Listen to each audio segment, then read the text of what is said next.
Hello. I've just realised I have not put my microphone in. Not so that it matters at this precise moment in time. I'm having a tea break and things I don't know. But it's just take a listen. And ensure that it is done in a way that is clearly visible for everyone present. The wishes of any individual not to be recorded or filmed. That's terrible. Appropriately respected. A fire alarm test is not expected during the meeting. If the alarm sounds, we must evacuate County Hall. In the event of an emergency, please make your way to the nearest exit and meet at the muster point located on the main car park. May I also ask councillors to please keep to the agenda and the important items. Okay, I don't actually know what the agenda is, by the way. But when I had a look in, it seemed to be kicking off a little bit. Remind members that agenda time should be used for focused questions and not speeches or debates, please. I have no idea. When did this? Come on to point one, which is When did this? Substitutions. And I will now ask Lane to provide us with the details of them. Thank you, Chair. We have an apology today from Councillor Stephen Bailey. Thank you. Thank you, Lane. The next item on the agenda is to agree the minutes of the Select Committee from the meeting held on Wednesday, the 22nd of April 2026. Do committee members have any comments on the accuracy they would like to raise? Councillor Roper. I'm happy to vouch for their accuracy, Chair, as one of the, I think only Councillor Price and I were the only ones here. Thank you, Councillor. So we move on to updates from the Chair. I would like to welcome new and returning members to the meeting of this committee and express our thanks to the outgoing Chair, Councillor Dan Roper, and Vice Chair Councillor Andrew Proctor. There were a few number of actions to follow our April 2026 meeting relating to LGR. Councillor Thomas has agreed to write back to the Select Committee in response, and once the letter has been received, this will be circulated to members in good time. Declarations of interest. Can I ask members if they have any interest to declare on items on today's agenda, please? And I'm not seeing any hands, so we'll move on. Item 5 are public questions. We had one substantive question and a supplementary question which have been received from Sabrine. Okay, so it's coming through, all right. Adult social care and public health have been produced and circulated. The responses will also be appended to the minutes of this meeting. Chairman, can I just ask for a point of clarification, please, on that? It's talking about cold callers, but I understand that canvassers are not in the same category. Can we have that clarified, please? Because it doesn't actually say in the K. Mason Billing, cold callers are people selling stuff. Conservative. People with a political or charitable agenda. Got Adam Vardy sitting behind her, who's Lib Dem. Clarify that point where I'll ask For Hofferton. to the committee in writing if that's it. Thank you. Thank you, Kat. Still have no idea what her name is. 6, we have received no member questions on this occasion. And moving on to the first point of our main meeting, number 7, the Strategic and Financial Planning 2027-28. Councillor Thomas, would you like to introduce the report, please? Thank you, Chair. Morning, everybody. So I'm here to present the report. So the Cabinet has considered the appended annual report that begins the budget process of the next financial year, which is 27-28. Due to the election, we're bringing the paper slightly... God, she's coming across like she doesn't want to be there. But nevertheless, the overarching objective for the Council is to set a robust, balanced and deliverable budget. Okay, let's find the Changed. So the agenda. report, starting on page 20, sets out in detail the financial planning context for the Council, in particular the implications of the Fair Funding Review and the long-term settlement from government. The key highlights are: the starting point for the budget planning is the budget position and medium-term financial strategy approved by full council in February 2026, detailed in section 2 of the appended report, which you can find on page 24. This includes a gap of 35.927 million for 2027-28. That's on table 1 of the report. At this point, we go further here, financial planning. The Cabinet has therefore made the recommendation to extend the plan to 2030-31, adding a further gap of 42.954. I would point out that it's very usual to add on the extra year, as one year drops off at the beginning, another one gets added on at the end. So this results in a total gap of 148.531 million for the MTFS period.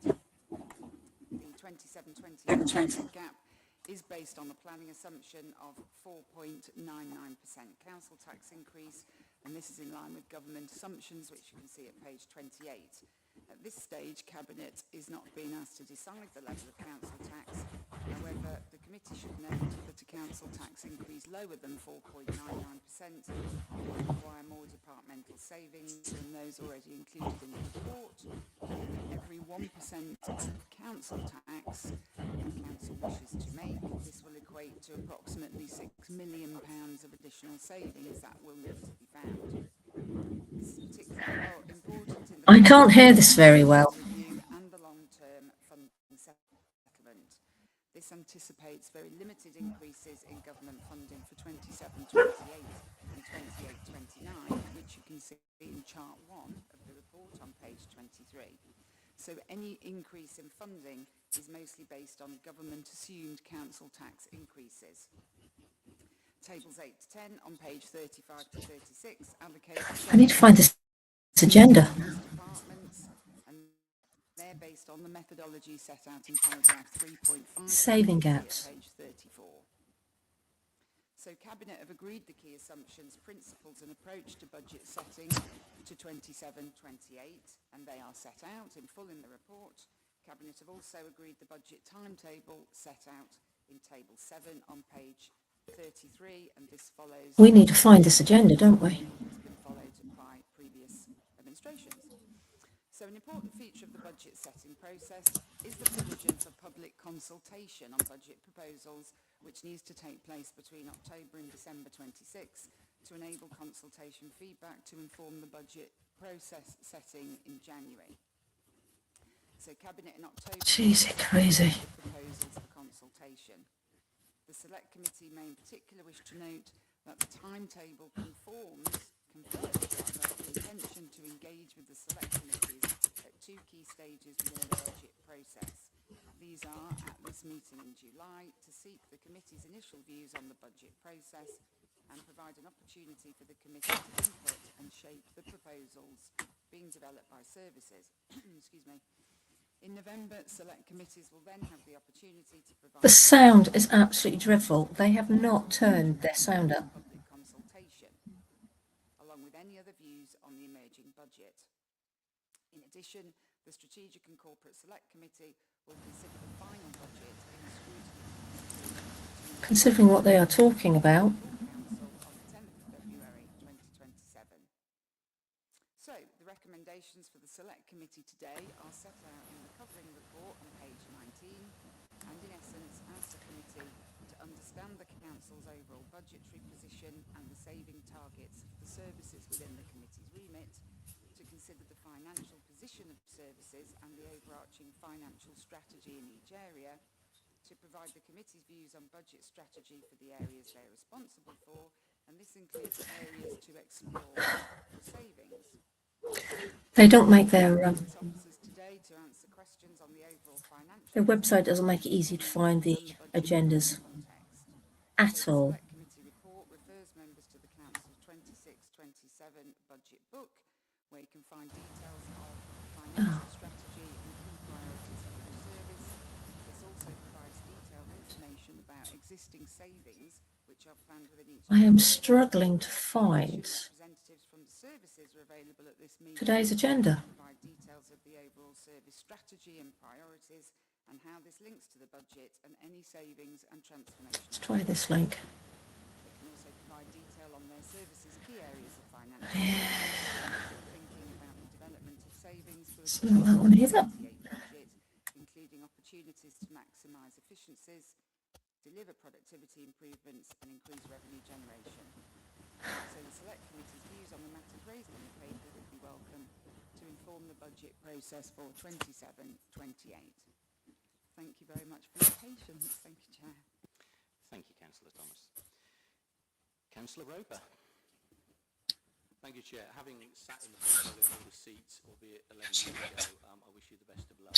I want to ask again about consultation. In recent years, there's been a trend that this council has gone out to consultation with a suite of proposals that don't yet bridge the funding gap within the budget. As a result, as a consultation, it hasn't really stood up. There's not really been any choices in that consultation because everything in it is basically baked in. What I'm seeking assurance is that actually when we do go out to consultation between October and December, there will be genuine choices for the public, that there will be enough headroom generated within the challenge work which is happening, that there are some genuine choices for the public, both in terms of the different proposals, but also so that they can make some informed decisions about levels of council tax. Because if you go in under that savings target, you're basically baking in a 4.99% council tax increase as well. So can we have that assurance, please? So Thomas. Thank you. Thanks for your comments and thanks for the benefit of experience, Councillor Roper. I think it's very important that the public consultation is genuine. So the report is coming to the Select Committees now so that members can help shape those proposals before they go out to consultation, and the consultation responses can then help inform Cabinet before the budget is finalised. It might be that the Section 151 officer has got some further comments. Thank you. Thank you.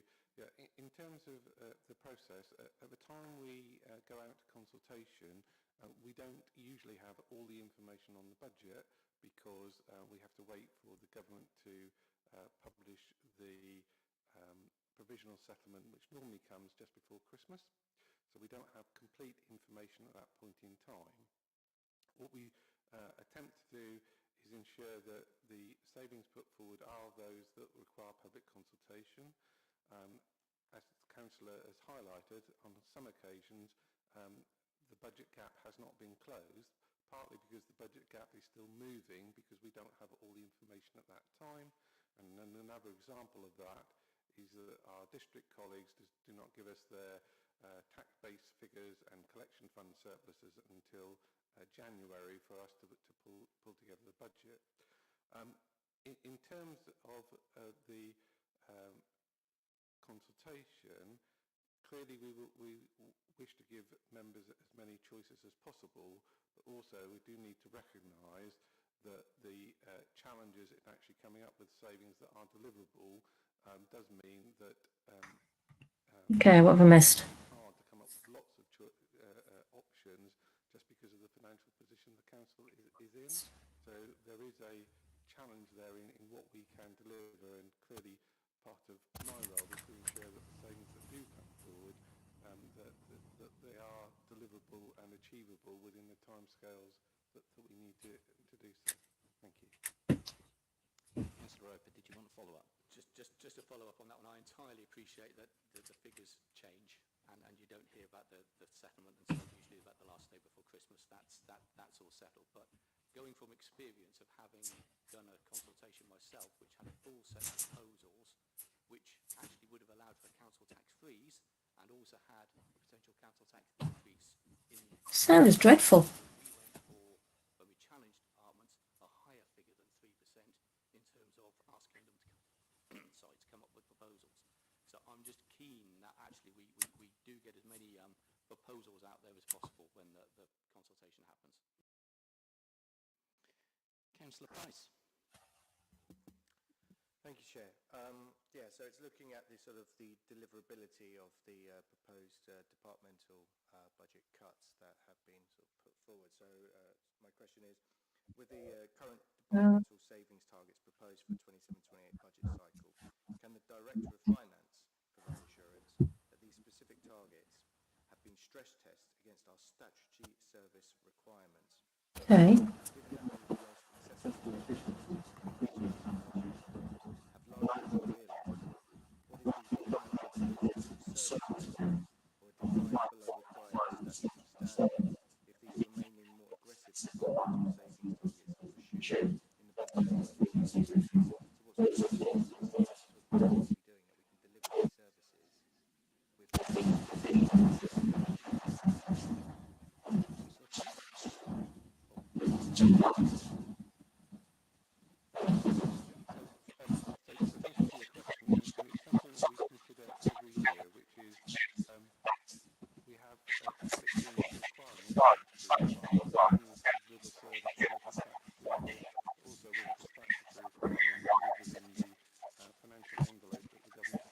Cannot hear anything. I will stop, end the stream, and come straight back.